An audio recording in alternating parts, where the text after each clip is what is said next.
창세기 28장 10절로 19절 말씀을 한 절씩 교독하고 마지막 절은 함께 읽겠습니다. 제가 먼저 창세기 28장 10절을 읽겠습니다. 야곱이 부엘세바에서 떠나 하란으로 향하여 가더니 한 곳에 이르러서는 해가 진지라 거기서 유숙하려고 그곳에 한 돌을 가져다가 베개로 삼고 거기 누워 자더니 꿈에 본즉 사닥다리가 땅 위에 서 있는데 그 꼭대기가 하늘에 닿았고 또 본즉 하나님의 사자들이 그 위에서 오르락 내리락 하고 또 본즉 여호와께서 그 위에 서서 이르시되 나는 여호와니 너의 조부 아브라함의 하나님이요 이삭의 하나님이라 내가 누워 있는 땅을 내가 너와 내 자손에게 주리니 내 자손이 땅에 티끌같이 되어 내가 서쪽과 동쪽과 북쪽과 남쪽으로 퍼져 나갈지며 땅의 모든 족속이 너와 내 자손으로 말미암아 복을 받으리라.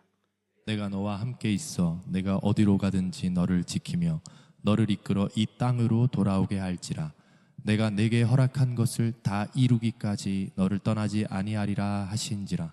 야곱이 잠이 깨어 이르되 여호와께서 과연 여기 계시거늘 내가 알지 못하였도다. 이에 두려워하여 이르되 두렵도다 이곳이여 이것은 다름 아닌 하나님의 집이요 이는 하늘의 문이로다 하고 야곱이 아침에 일찍이 일어나 베개로 삼았던 돌을 가져다가 기둥으로 세우고 그 위에 기름을 붓고 그곳 이름을 베델이라 하였더라. 이 성의 옛 이름은 루스더라. 아멘. 예전에 이스라엘에서는 가장 먼저 태어난 남자아이 장남에게 여러 가지 특권들을 주었습니다. 그 중에서 큰 것 두 가지만 꼽자면 첫 번째는 최종 결정권을 주었습니다. 우리가 어떻게 하면 좋을까 끊임없이 논의를 하다가 장남이 이렇게 하자라고 이야기를 하면 그렇게 해야 되는 겁니다. 최종 결정권을 장남이 가지고 있었습니다. 두 번째로는 2배 분깃을 장남에게 주었습니다. 부모님이 자녀들에게 재산을 물려주는 경우에 다른 자녀에게 1을 준다면 장남에게는 최소한 2를 주는 겁니다. 지금 여기에서 보면 지금의 법으로 보면 무척 불공평합니다만 그때 이스라엘 사람들은 이것을 당연하게 생각을 했습니다.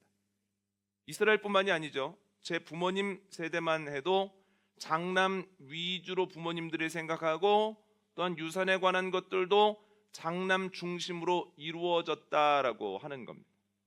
그때는 왜 그렇습니까? 다 같은 자녀인데 라고 얘기하는 것이 쉽지 않았다는 거예요. 아주 당돌한 일이었습니다. 그런데 그 옛날에 성경 시대에 이건 아니야 라고 생각했던 둘째 아들이 있습니다. 바로 오늘 본문에 나오는 야곱이라는 거예요. 그런데 생각해보면 그럴만도 합니다. 형하고 5년 차이가 나는 것도 아니고 3년 차이가 나는 것도 아니고 1년 차이가 나는 것도 아니고 단 몇 분 차이가 납니다. 쌍둥이거든요. 그러니까 두고두고 내가 몇 분만 일찍 태어났으면 내가 형인데 내가 최종 결정권도 갖고 내가 아버지의 2분깃을 받을 수 있는데 라고 생각했다는 거예요. 그런데 야곱은 공정하게 받고 싶어 라고 생각했던 건 아닙니다. 자기가 장남의 자리에 가서 내가 형이 받아야 되는 것을 받고 싶다. 형이 누리는 것을 내가 누리고 싶다라고 하는 생각을 했습니다. 생각만 한 게 아니라 성경을 보면 때때로 시도를 하는데요. 2번의 시도가 성경에 나옵니다. 첫 번째는 직접 형에게 장자권을 사오려고 했다는 거예요. 한번 읽어볼까요? 창세기 25장 29절로 31절 말씀 함께 읽습니다. 시작. 야곱이 죽을 쑤었더니 에서가 들에서 돌아와서 심히 피곤하여 야곱에게 이르되 내가 피곤하니 그 붉은 것을 내가 먹게 하라 한지라. 그러므로 에서의 별명은 에돔이더라. 야곱이 이르되 형의 장자의 명분을 오늘 내게 팔라. 아멘. 형은 사냥을 좋아하고 또 잘했습니다. 사냥을 다녀오면 잡은 것으로 맛있게 음식을 내서 가족들을 나눠 주는 거예요. 그런데 아버지 이삭이 고기를 아주 좋아합니다. 그래서 에서를 굉장히 편애를 했습니다. 그런데 야곱의 취미는 사냥이 아니었다는 거예요. 그냥 집에서 어머니와 두런두런 이야기하면서 이런저런 일 하는 것을 가장 즐겨했습니다. 어머니 리브가의 마음이 야곱에게 있을 수밖에는 없었다라고 하는 거예요. 그러던 어느 날 형 에서가 사냥해서 돌아옵니다. 그런데 그날 빈손이었습니다. 늘 사냥에 성공하는 건 아니거든요. 너무 배가 고파서 왔는데 마침 야곱이 붉은 죽을 끓이고 있는 거예요. 에서가 말합니다. 동생아, 나 붉은 죽 좀 먹자. 그랬더니 야곱이 대뜸 이렇게 이야기를 하는 거예요. 나도 힘들여서 붉은 죽을 쏟는데 그냥 공짜로 줄 수는 없고 형이 가지고 있는 장자의 권한, 장자권을 나에게 팔면 이 죽을 줄게. 그랬더니 너무 배가 고팠던 에서가 야, 굶어 죽게 생겼는데 장자권이 무슨 소용이냐, 장자권 너 가져라 얘기를 합니다. 그랬더니 야곱이 붉은 죽을 주거든요. 에서가 정신없이 붉은 죽을 먹습니다. 자기 스스로가 장자권을 사보려고 하는 거예요. 두 번째 시도는 장자가 받아야 되는 축복을 받습니다. 한번 읽어볼까요? 창세기 27장입니다. 창세기 27장 18절로 20절 말씀 한 목소리로 함께 읽도록 하겠습니다. 시작. 야곱이 아버지에게 나아가서 내 아버지여 하고 부르니 이르되 내가 여기 있노라. 내 아들아, 내가 누구냐? 야곱이 아버지에게 대답하되 나는 아버지의 맏아들 에서로소이다. 아버지께서 내게 명하신 대로 내가 하였사오니 원하건대 일어나 앉아서 내가 사냥한 고기를 잡수시고 아버지 마음껏 내게 축복하소서. 이삭이 그의 아들에게 이르되 내 아들아, 내가 어떻게 이같이 속히 잡았느냐? 그가 이르되 아버지의 하나님 여호와께서 나로 순조롭게 만나게 하셨음이니이다. 아멘. 그 당시 이스라엘에서는 아버지가 하나님 나라에 가기 전에 장자에게 축복 기도를 하는 가운데 하나님 나에게 주셨던 모든 복을 이 장자에게 물려주옵소서 하는 그 행사가 있었거든요. 그런데 어느 날 아버지 이삭이 에서에게 이야기를 합니다. 내가 하나님의 부르심을 언제 받을지 모르니 내가 너에게 축복 기도를 하려고 한다. 너는 가서 사냥을 하여 고기를 잡고 그 잡은 짐승으로 내가 좋아하는 별미를 만들어 가지고 와라. 에서가 사냥을 하러 갑니다. 그런데 아버지가 에서에게 하는 이야기를 어머니 리브가가 듣습니다. 야곱에게 가서 이야기를 합니다. 야, 야곱아, 아버지가 형한테 축복 기도 하신단다. 내가 음식을 빨리 만들어 줄 테니까 아버지에게 가서 네가 대신 축복 기도를 받아라. 그랬더니 야곱이 펄쩍 듭니다. 아니, 무슨 말씀이십니까? 아버지 눈이 아무리 어두워도 어떻게 아버지를 속일 수 있겠습니까? 아버지가 제가 거짓말했다는 사실을 아시는 순간 축복 기도 대신에 저주를 하실 겁니다. 저 너무 무섭습니다. 그랬더니 어머니 리브가가 이렇게 얘기를 하는 거예요. 안 들켜서 축복을 받으면 그 축복은 너의 것이 되고 만약 들켜서 저주를 받는다면 내가 그 저주를 가지고 가겠다. 용기를 내라 하면서 야곱을 들여보냅니다. 그런데 형인 척 하기 위해서 안전장치 2개를 마련하는데 첫 번째는 몸에 털을 붙여서 보냅니다. 에서의 몸은 털이 많았지만 야곱은 매끈매끈했었거든요. 그러니까 야곱에게 손을 댔다가 눈이 아무리 어두워도 왜 이렇게 미끈미끈해? 야곱이네 할 수 있기 때문에 몸에 털을 붙였고, 두 번째는 들에서 지내는 에서의 향치와 집에 있는 야곱의 향치가 달랐기 때문에 아버지가 후각으로 그 사실을 알지 못하도록 야곱에게 에서의 옷을 입혔다는 거예요. 몸에 털을 붙인 형 에서의 옷을 입은 야곱이 음식을 가지고 아버지께로 들어갑니다. 아버지가 이렇게 묻습니다. 어떻게 이렇게 빨리 잡았느냐? 그랬더니 거짓말하죠. 하나님께서 은혜를 베푸셔서 금방 잡았습니다. 그랬더니 뭔가 미심쩍었던 아버지 이삭이 가까이 오라고 해서 몸을 만져봅니다. 그런데 털이 있거든요. 이렇게 얘기합니다. 참 이상하네. 목소리는 야곱인데 몸에 털이 있는 것을 보면 에서네. 그런데도 뭔가 미심쩍은 거예요. 그래서 가까이 오라고 해서 하고 냄새를 맡습니다. 그런데 에서의 냄새가 나는 거예요. 아, 에서구나. 그래서 음식을 먹고 야곱에게 마음껏 축복을 받습니다. 아버지의 축복을 받고 야곱이 나왔는데 그로부터 시간이 얼마 지나지 않아서 사냥에서 에서가 돌아옵니다. 음식을 내가지고 아버지께로 들어갔는데 아버지가 묻는 거예요. 너는 누구냐? 방금 전에 나에게 축복을 받아가지 않았느냐? 얼마나 무서운지 몸을 덜덜덜 떠는 거예요. 그러면서 야곱이 우리를 속였구나. 야곱이 네가 받아야 되는 축복기도 다 받아가지고 갔다.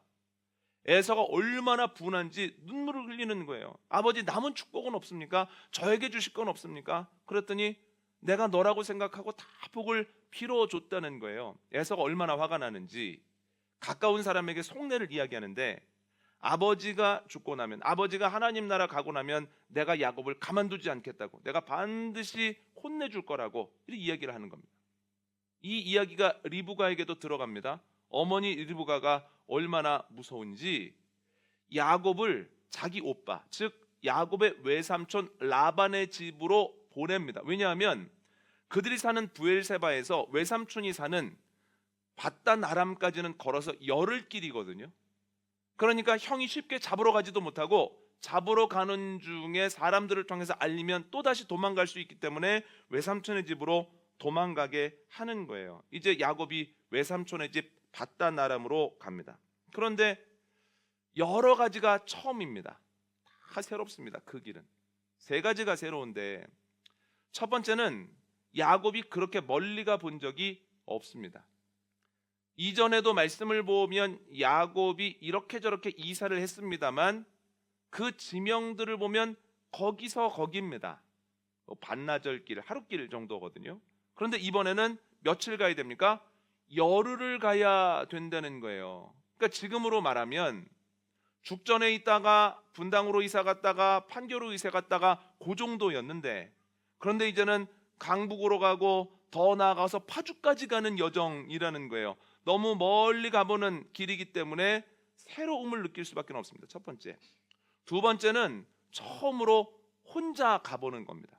이전에 이동할 때는 가족이 함께 움직였었거든요. 근데 이번에는 혼자 갈 수밖에 없다는 거예요. 그리고 세 번째는 처음 만나보는 사람들, 처음 가보는 장소라는 거예요. 외삼촌 처음 만나봅니다. 밧단 아람에 처음 가봅니다. 그래서 밧단 아람으로 가는 중에 어떤 일을 만나게 될지도 알지 못하고 외삼촌을 만났을 때 어떤 일을 경험할지도 모른다는 거예요. 새로운 것 투성이죠. 낯선 것 투성입니다. 여러분, 낯선이라고 하는 것은 우리에게 기대도 주지만 기대를 넘어서는 두려움을 주기 마련입니다. 야곱에게 두려움이 있을 수밖에 없죠. 설교를 준비하면서 오늘 본문을 묵상하는데 야곱을 생각할 때마다, 밧단 아람으로 홀로 가는 야곱을 생각할 때마다 우리 아이들 생각이 나는 겁니다. 저희 아이들 한 명 한 명을 머릿속에 떠올려 보는데 유치원에서 이제 한 학년 올라가는 친구들이 있습니다. 어른의 1년과 아이들의 1년은 정말 많이 다릅니다.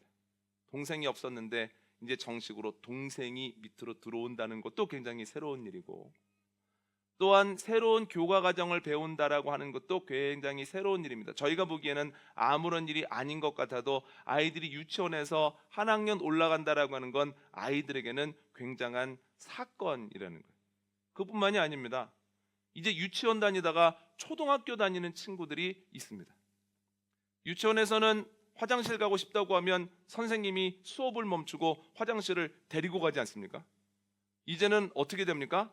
화장실은 쉬는 시간에 가야 되는 거고 급한 경우라도 선생님이 안 데려다 줍니다. 어떻게 합니까?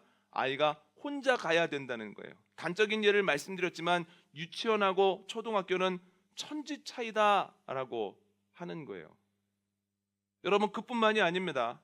3학년 되는 아이, 4학년 되는 아이, 5학년 되는 아이들, 6학년 되는 아이들이 있다는 거예요. 여러분, 학년 바뀌는 것도 만만한 일이 아닙니다. 학년이 바뀌면 새로운 교실 가야 되죠. 새로운 선생님 만나죠. 새로운 친구들 만나야 된다라고 하는 거예요. 그뿐입니까? 중학교 입학하는 친구도 있습니다. 중학교 입학하면 제일 많이 듣는 말이 뭘까요? 네가 초등학생인 줄 알아? 이런 얘기 많이 듣거든요. 그러니까 초등학생하고 중학생하고는 다른 거예요. 중학생이 되면 본격적으로 공부 시작합니다. 중학교 2학년이 되는 친구가 있습니다. 중학교 2학년이 되면 시험을 치르기 시작합니다. 중학교 3학년이 되는 친구도 있습니다. 중학교 3학년이 되면 부모님이 어떤 말을 많이 할까요? 제가 앞으로 무슨 말을 많이 하게 될까요? 너 1년만 있으면 고등학생이야. 계속 이런 얘기를 한다는 거예요.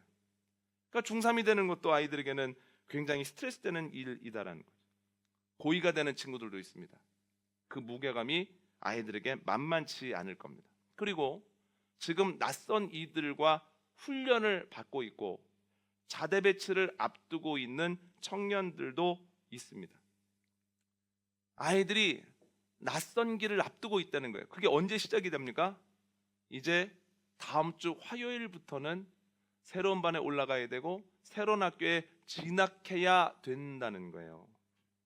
두려울 수밖에는 없죠. 그런데 생각해 보면 야곱만 처음이 아니라는 거예요. 야곱만 낯섦을 경험하는 건 아닙니다. 어머니 리브가에 대해서 한번 생각을 해보십시오. 아들을 얼마나 사랑했으면 형 대신에 그를 들여보내면서 축복을 받거든 네가 받고 저주는 내가 받겠다고 이야기를 하겠습니까? 아들과 떨어지게 된 것, 무엇보다 아들을 혼자 길을 보내는 것이 얼마나 마음에 무거움으로 남아 있겠습니까? 그런데 문제는 뭐냐면 대신 가줄 수 없다는 거예요. 야곱 대신 바단 아람으로 갈 수 없습니다. 대신 가주진 못하더라도 함께 해주면 좋은데 함께 갈 수도 없다라고 하는 거예요. 대신해 줄 수도 없고 함께 가줄 수도 없는 상황 속에서 어머니 리브가의 마음이 무거울 수밖에는 없다라고 하는 거예요. 그런데 더 무거운 이유가 뭐냐면 야곱이 가야 되는 길을 리브가가 어느 정도 알고 있다는 거예요. 리브가가 어디서 시집을 왔냐면 바단 아람에서 살다가 브엘세바로 시집을 온 겁니다. 그러면 그 길을 걸어본 거예요. 그러면 야곱이 가야 되는 길이 얼마나 험한지 얼마나 어려운지를 이미 알고 있기 때문에 내가 경험해 본 길이기 때문에 우리 아들 어떻게 하나 갈 때 험할 텐데 만만치 않을 텐데 이 지점에서는 굉장히 포기하고 싶을 텐데 라는 것을 생각하는 가운데 더 마음이 무겁다는 거예요. 그뿐입니까? 오빠하고 시집 오기 전까지 같이 살았거든요. 라반 고약한 사람입니다. 라반의 고약함을 알고 있다는 거예요. 그러니까 내 아들 야곱이 오빠를 만나서 어떤 일을 경험하게 될까 대충 예상은 되는 거예요. 그러니까 야곱이 그 길을 걸어가는 것도 안쓰럽고 가서 생활하게 될 것도 마음이 편치 않다라고 하는 거죠. 야곱도 낯선 길을 걸어가고 두려움을 가지고 있고 어머니도 힘든 마음을 가지고 잠을 청하는 그때에 하나님이 광야에 있는 야곱을 찾아가셨다는 거예요. 찾아가셔서 세 가지 약속을 하시는데 첫 번째 약속은 오늘 보면 13절과 14절입니다. 오늘 보면 13절과 14절 말씀 함께 읽도록 하겠습니다. 시작. 또 본즉 여호와께서 그 위에 서서 이르시되 나는 여호와니 너의 조부 아브라함의 하나님이요 이삭의 하나님이라. 내가 누워있는 땅을 내가 너와 내 자손에게 주리니 내 자손이 땅에 티끌같이 되어 내가 서쪽과 동쪽과 북쪽과 남쪽으로 퍼져 나갈지며 땅의 모든 족속이 너와 내 자손으로 말미암아 복을 받으리라. 아멘. 야곱은 두렵습니다. 낯선 길을 걸어가고 있기 때문입니다. 누구를 만나서 어떤 일을 경험할지 자세히 알지 못합니다. 그리고 지금의 여정도 고됩니다. 그런데 하나님께서 야곱에게 뭐라고 말씀하십니까? 야곱아 걱정하지 말아라. 내가 너의 삶에 대한 계획을 가지고 있다. 너의 삶에 대한 계획뿐만 아니라 너의 자녀들, 자손들에 대한 삶의 계획도 내가 다 가지고 있다라고 말씀하신다는 거예요. 지금 자녀들이 부모님과 함께 있지 않으면 부모님한테 한번 가보시죠. 우리 미도 가윤이도 엄마 아빠 쪽으로 가세요. 지금이요, 빨리. 자, 우리 미 엄마한테, 가윤이도 아빠한테.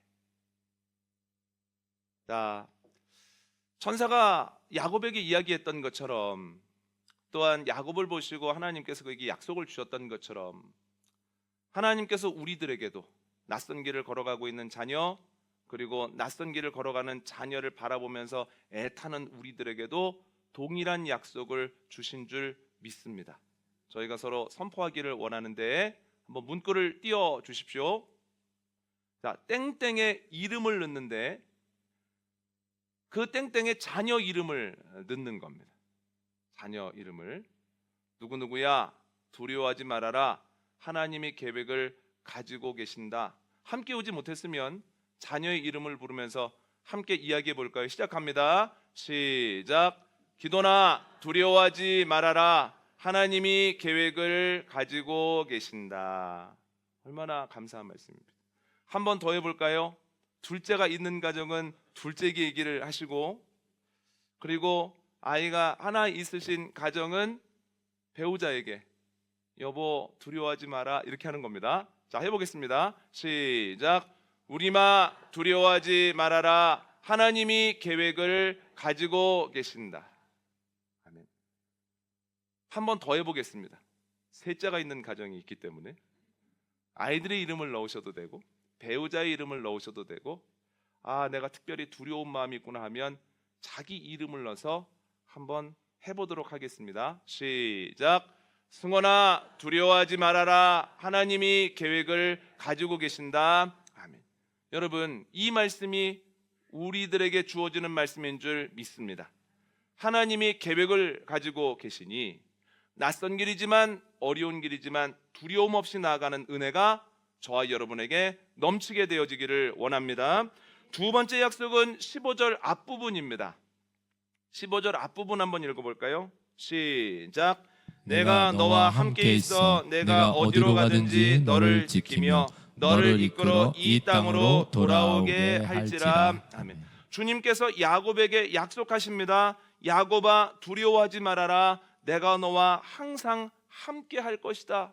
외로워하지 말아라. 내가 너를 결코 떠나지 않는다. 여러분, 이 약속도 우리에게 주어지는 말씀인 줄 믿습니다. 한번 서로 선포해 볼까요? 자, 화면 띄워주시죠. 우리 자녀들의 이름을 넣어서 똑같이 해보겠습니다. 시작. 기도나 두려워하지 말아라. 하나님이 언제나 함께 하신다. 아멘. 또 해볼까요? 두 번째입니다. 시작. 우리마 두려워하지 말아라. 하나님이 언제나 함께 하신다. 아멘. 자, 세 번째입니다.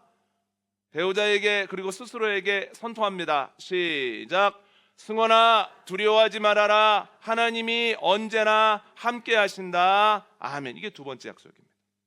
세 번째 약속은 15절 뒷부분입니다. 15절 뒷부분 함께 읽습니다. 시작.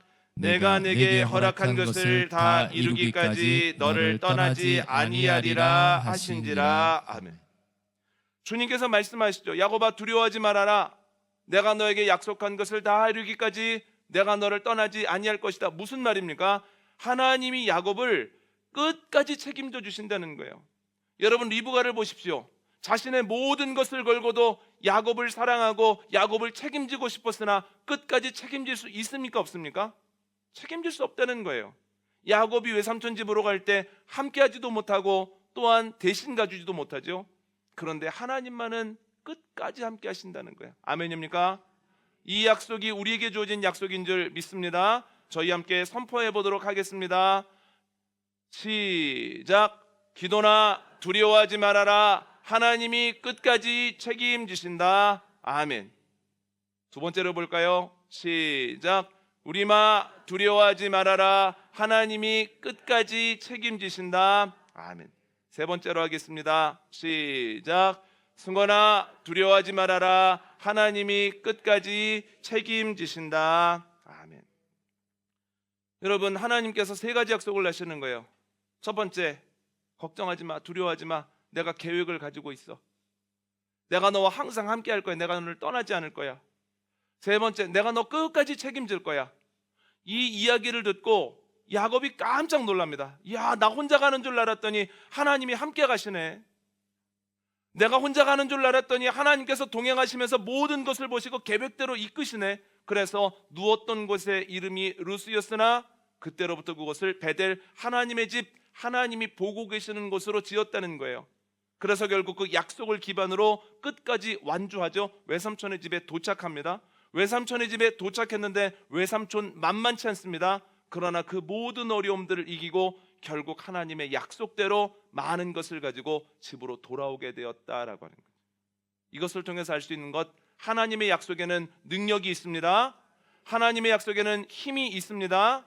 그 약속과 그 하나님의 계획을 통해서 어려운 것이지만 야곱이 많은 것들을 이겼던 것처럼 우리들도, 특별히 우리의 자녀들도 모든 것들을 넉넉하게 이기게 되어질 줄 믿습니다. 이 말씀 붙들고 3월 한 달 살아가시고, 이 말씀 가지고 문제들과 부딪힐 때 결국 승리하고야 마는 역사가 저와 여러분에게, 특별히 사랑하는 우리 자녀들에게, 손주들에게 넘치게 되어지기를 원합니다.